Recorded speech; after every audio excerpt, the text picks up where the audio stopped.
Continuons avec Maxime Gernot, qui était aussi aux États-Unis. Maxime, vous êtes là?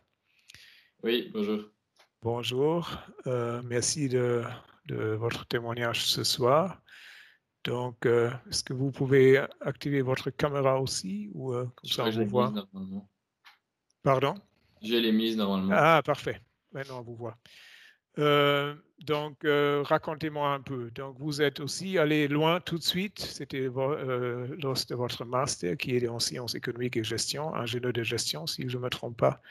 Ouais. Et vous avez choisi Omaha, l'université de Creighton aux États-Unis. Donc, pourquoi ce choix-là qui est quand même assez loin aussi de la Belgique? En fait, de base, il y avait que 2 places disponibles et je pensais pas du tout, être pris là-bas. Donc je me suis dit, «Beh, je vais tenter, je vais mettre la destination là-bas» parce que, bah, je voulais quand même voir un peu, ce que ça donnait, la vie, universitaire aux États-Unis, les soirées avec les gobelets rouges, tout ça et au final, j'étais pris, donc je m'y attendais pas trop et voilà, en fait, c'était un peu pour voir à quoi ressemblait la vie, aux États-Unis. Donc, la préparation, qu'est-ce que vous avez fait avant votre séjour là-bas? Est-ce que vous avez suivi des cours en anglais ou est-ce que ça allait déjà? Les démarches des visas sont toujours un peu compliquées pour les États-Unis. Ils demandent un test TOEFL Ouais. aussi qui coûte 200 euros. Ça, c'est un investissement qui, voilà. Maintenant, on aide avec le remboursement pour ces tests-là, mais à l'époque, pour vous, ce n'était pas encore le cas, malheureusement.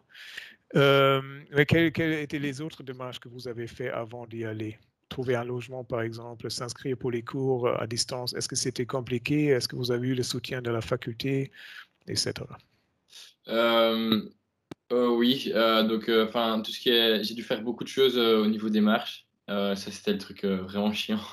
Mais ça doit pas être un frein pour les personnes qui veulent partir, aux États-Unis, mais c'est une étape par laquelle il faut passer. Et donc voilà, il y a beaucoup de papiers à faire, mais voilà, moi qui étais tout nouveau, enfin qui était nouveau avec ce genre de papiers à remplir, on a de l'aide de la part de l'université d'accueil et de l'université de Namur. Donc voilà, c'est facile encore de s'y retrouver. Et au niveau du logement, beh, j'ai eu assez facile parce que je m'y suis pris un peu tard. Je m'y suis pris, 1 semaine avant de partir, mais j'ai réussi à trouver un logement donc voilà, il y a pas de souci à ce niveau-là. Bon, permettez-moi, là, je peux seulement vous conseiller à tous de ne pas attendre une semaine avant votre départ. Mais c'est bien que ça a marché pour vous. Et c'était comment votre logement? C'était dans un dormitoire de l'université, si je comprends bien. Ouais, c'était dans un hall, ce qu'ils appellent et c'était des genres de petits appartements où on pouvait être, entre 2 et 4 personnes et nous, on était à 3 et donc on avait chacun notre chambre et on avait un petit espace commun avec, un petit salon et une petite cuisine. Et les autres deux colocataires venaient d'où? Des Américains ou aussi des internationaux? Il y avait un Américain et un Espagnol. Ah, très bien. Comme ça, l'anglais toute la journée. Ou peut-être un peu d'espagnol à côté. Et les coûts de vie. Donc, Chantal, on a déjà parlé un peu largement supérieur au montant de la bourse que vous avez reçu. Racontez-nous un peu. Donc, les étudiants qui veulent y aller aux États-Unis, même à Creighton, qui est quand même loin de la Californie, qui est très cher, à quoi est-ce qu'il faut s'attendre par rapport au coût de vie?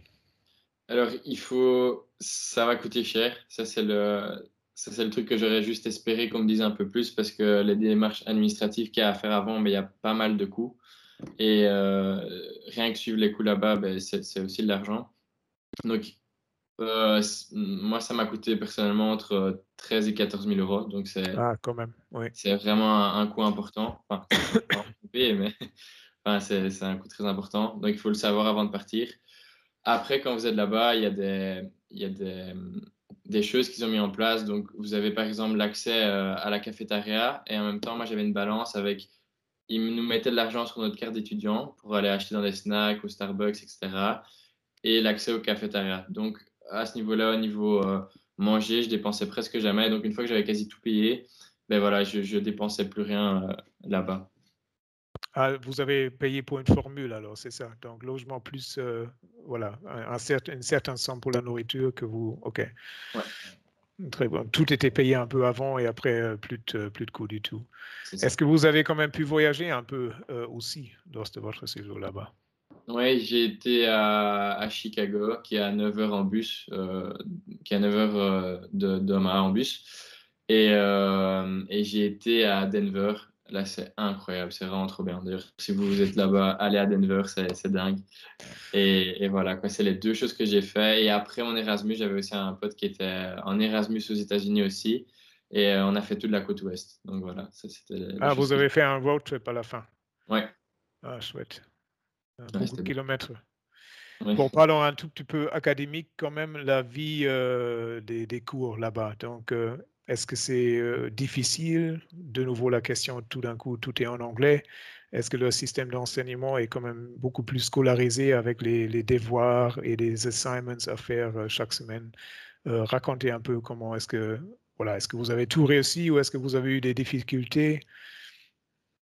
Donc c'est très différent d'ici en Belgique. C'est un peu comme si on était en secondaire, dans le sens où on a des quiz et des préparations à faire un peu pour tous les cours. Donc chaque semaine, il y a des devoirs à faire, des choses à préparer, mais ça reste des choses où il n'y a pas énormément de travail à fournir pour chaque travail qu'il y a à faire. Donc on a beaucoup de travail, donc au final, ça fait quand même une charge de travail assez importante pendant l'année. Mais voilà, c'est chaque semaine des travaux. Puis après 1 mois et demi, 2 mois, il y a un examen. Et puis à la fin, il y a encore un examen. Donc il y a 2 examens. Mais voilà, c'est différent à ce niveau-là par rapport à la Belgique. Est-ce que vous avez encore quelque chose à dire aux étudiants qui se trouvent dans ce groupe-là, qui se posent la question, y aller ou pas, maintenant ou plus tard? Qu'est-ce Ben, que... je pense déjà que si vous êtes là et après encore 1 h 10, c'est que vous êtes vraiment motivé et donc vous êtes chaud d'y aller. Mais vraiment, allez-y. Vous allez être avec un groupe de gens qui sont dans le même état d'esprit que vous. Donc vraiment profiter à fond pendant 4 mois, faire la fête, rencontrer des gens. Et voilà, c'est tout ce qu'il y a à dire et c'est un max de plaisir. Est-ce que vous avez encore des contacts avec les gens que vous avez rencontrés là-bas? Ouais, et j'en ai revu l'année passée. Donc, enfin, j'étais parti 3 ans aussi. Donc voilà, j'en ai revu des gens. Donc des amis pour la vie, un peu. Ouais, voilà. Chouette.